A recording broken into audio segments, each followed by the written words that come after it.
점 예수님 말씀으로 신앙여정에 함께하는 최기용 바르톨로메오 신부입니다.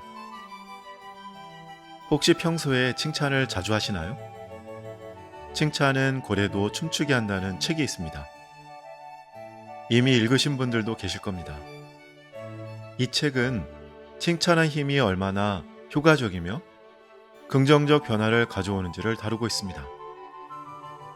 부정적인 면을 계속 지적하는 것보다는 작은 것이라도 신뢰를 가지고 칭찬하는 것이 중요하다는 것이 핵심이었습니다. 그 책에 나왔던 칭찬 10계명은 다음과 같습니다. 첫 번째, 칭찬할 일이 생겼을 때는 즉시 칭찬하라. 두 번째, 잘한 점을 구체적으로 칭찬하라. 세 번째, 가능한 한 공개적으로 칭찬하라. 네 번째, 결과보다는 과정을 칭찬하라. 다섯 번째, 사랑하는 사람을 대하듯 칭찬하라. 여섯 번째, 거짓 없이 진실한 마음으로 칭찬하라. 일곱 번째, 긍정적인 눈으로 보면 칭찬할 일이 보인다. 여덟 번째, 일이 잘 풀리지 않을 때 더욱 격려하라.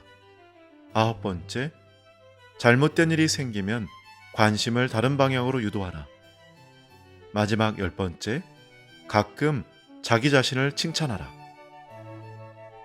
자, 오늘은 이 칭찬 10계명을 마음에 담고 가족들과 이웃들을 바라보면 좋겠습니다.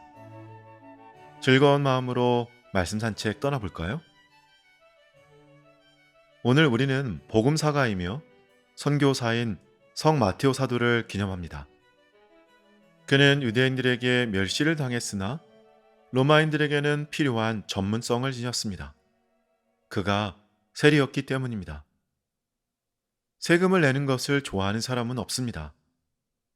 로마인들은 세금을 걷는데 유대인들을 이용했습니다.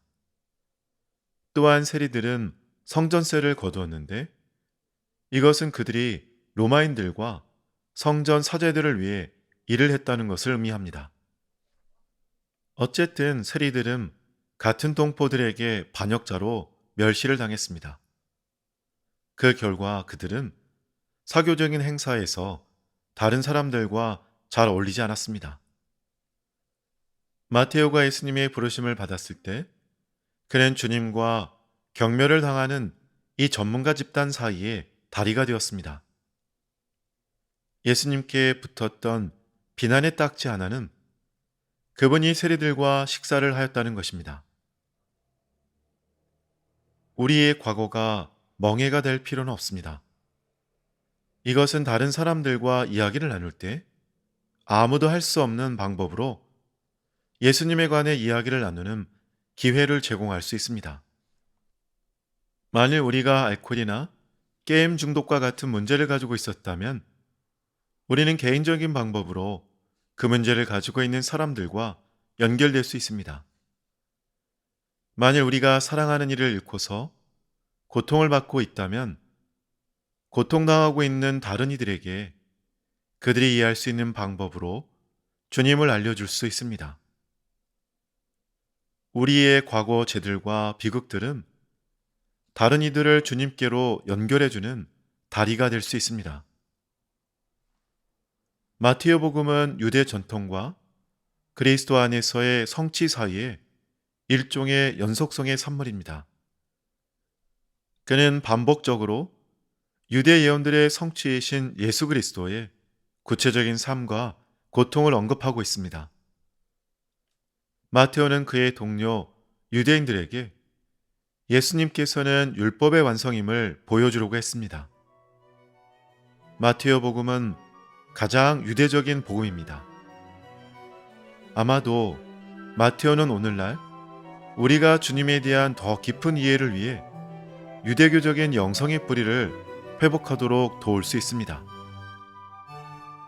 마지막으로 마테오는 선교사였고 주님을 위해 그의 삶을 봉헌하였습니다. 그는 예수님의 5개의 위대한 설교가 담긴 그의 복음을 통해 소명을 계속하고 있습니다. 그 5개의 위대한 설교는 산상수훈, 선교사의 일, 하느님 나라, 교회 안의 문제 해결, 그리고 마지막 때에 관한 이야기입니다. 우리는 오늘 사람들과 주님의 사이에 다리가 되도록 노력할 수 있습니다. 마테오가 주님께 그의 친구들과 동료들을 소개했던 것처럼 우리도 같은 일을 할 수 있습니다. 복음은 오늘날에도 마음의 장벽을 열고 사람들을 연결할 더 많은 다리를 필요로 합니다. 우리가 바로 그 다리가 될 수 있습니다. 사랑하고 축복합니다.